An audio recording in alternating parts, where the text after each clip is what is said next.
Filming a video doesn't have to be overwhelming. Let me show you my step-by-step process. First thing, write down all the ideas that you have in your mind. Having your ideas on paper, you're going to understand better how to create your videos. So use your notes app or a simple notebook or any other apps that you love to write down all the ideas and brainstorm your videos. The most important thing is to define your main message and the takeaway for the video. So what can your audience learn and take from your videos? This is what you have to keep in mind when you're filming your video. Then set up your equipment. What I do is I set my tripod in front of my window, then I set up my camera, trying to see if it's all focused and if the aid of the tripod is good, and make sure that the tripod is put in the right way so it doesn't look crooked. If you're using your phone, you just have to put your phone in front of the window. Maybe you can buy these, I'm not sure how they're called, but this sticky cover. In that way you can put your phone like this, but you don't need it. And also I would recommend you film with your back camera and not your front camera. But maybe the first tries you want to see yourself when you're talking, so I get it. But the most important thing is the high quality. So make sure that you're always filming at 4K and 60 FPS, I don't know how they're called. Make sure that you're not covering your microphone and make sure there isn't too much light and too much exposure. I always make sure that I have a little bit of space over my head and also like under.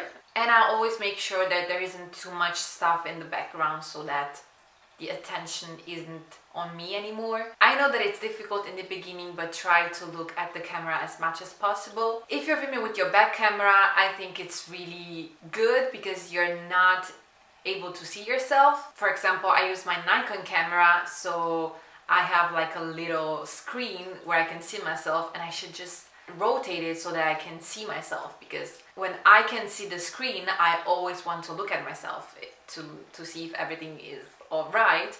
But in that way I'm not looking directly into the camera, but that is something that you will learn with time, so don't get discouraged, but try to look right at the camera as much as possible so that people feel and see that you're talking to them. And also I think that not looking at yourself will make you more confident and look more natural on camera. It's because it's as if you're just talking and talking and talking, but without actually seeing and understanding that you're talking. It has to feel like you're talking to a friend and not to a camera. But as I said, you're going to get used to it. Like, you have to practice. Then it is important that you keep your videos structured. So the first thing that you need is your hook. The hook is basically about 50-20 seconds of your video at the beginning. There you have to attract and capture as many people as possible. So you have to say something that is going to keep your audience watching. So I would recommend maybe starting with a question or repeating the title, or maybe talking about the feelings of the audience, like trying to make everything about the audience and not about yourself, because people don't really care about yourself. They will care at some point, but if you're just starting your YouTube channel, they don't really know you, so they don't really care about you, but they only care about what you bring to the table. And that is not something that you should take as a negative thing, because in that way you can just show what you can do, and then people will also like you for it. So it really depends on the video, but I would say something that maybe will also keep you interested in watching the full video. You just have to think as the hook as something that will keep you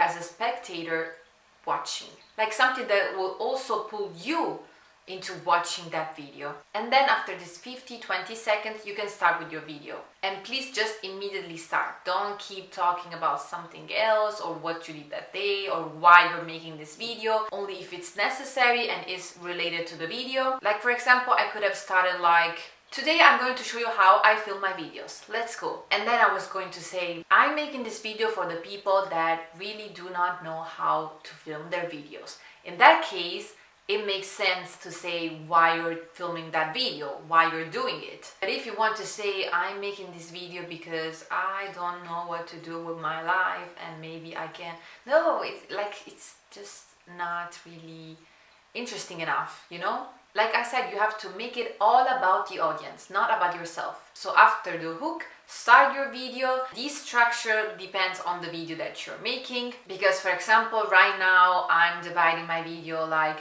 hook. Then I'm talking about the planning and the equipment and how to put your camera and how to structure your video. So my video is structured like that. So try to structure your video as good as possible and as interesting as possible. So like I said in my last video, if you're talking about a certain topic and there's a problem, you can start with the problem, talk about the feelings, and then state a solution or an encouragement, an appeal, I don't know, something that encourages your audience. And then you have to end your video with a call to action, like basically saying something that will encourage your audience to subscribe or comment. Like for example, if you're talking about politics, then you're going to say, so what do you think about it? Do you think it's really controversial or not?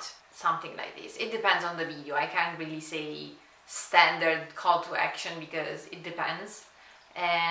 But maybe if you're starting a series, you can say, if you want to follow along, just subscribe to my channel. Just find something that you can say that is natural to you, that it doesn't feel forced. When you finish your video, make sure that you prepare your thumbnail. So for example, I just take a small clip at the end of my videos. For example, I do like different poses, like, I don't know, for example,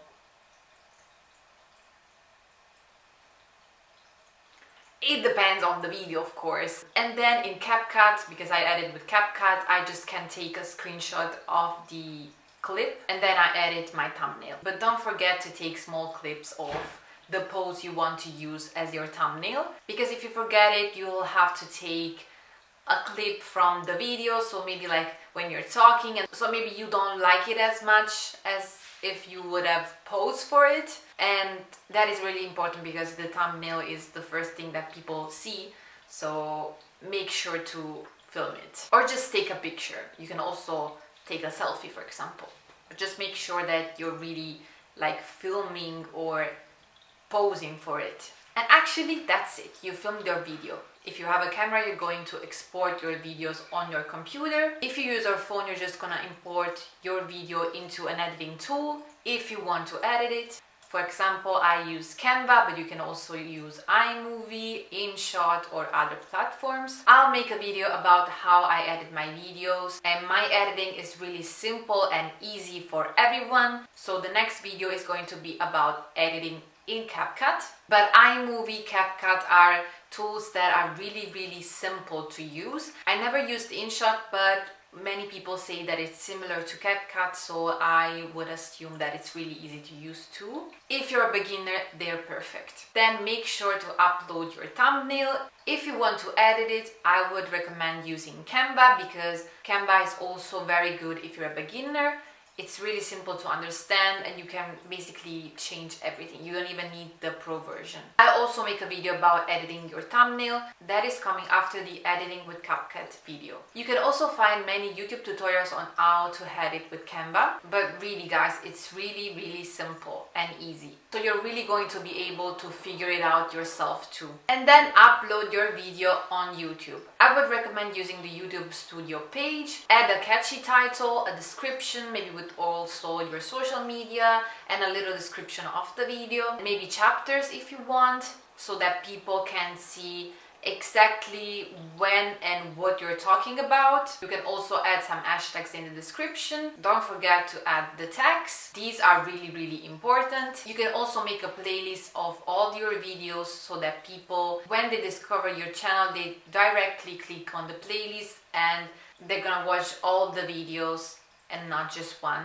I would also recommend you add an end screen and maybe like video cards. So video cards are basically so that you can link a video or a playlist at the top, I don't know where exactly. If for example you mentioned a certain video in your video, so that for example when you say in my last video I talked about, and then your last video is going to pop up. I don't know where, but it's going to pop up. And the end screen is basically where you can add a playlist or a video and a subscribe button, basically. I would recommend you do that so it's easier for people to see also other videos that you made or an entire playlist and remind them to subscribe. But I also make a video about how to upload and prepare your videos, and it's coming after all these videos that I mentioned. If you want to see me go deeper into other parts of the process, then subscribe to my channel. And if you have any other questions, then let me know in the comments. I hope this helped, and we're gonna see us in the next video. Bye! Mwah.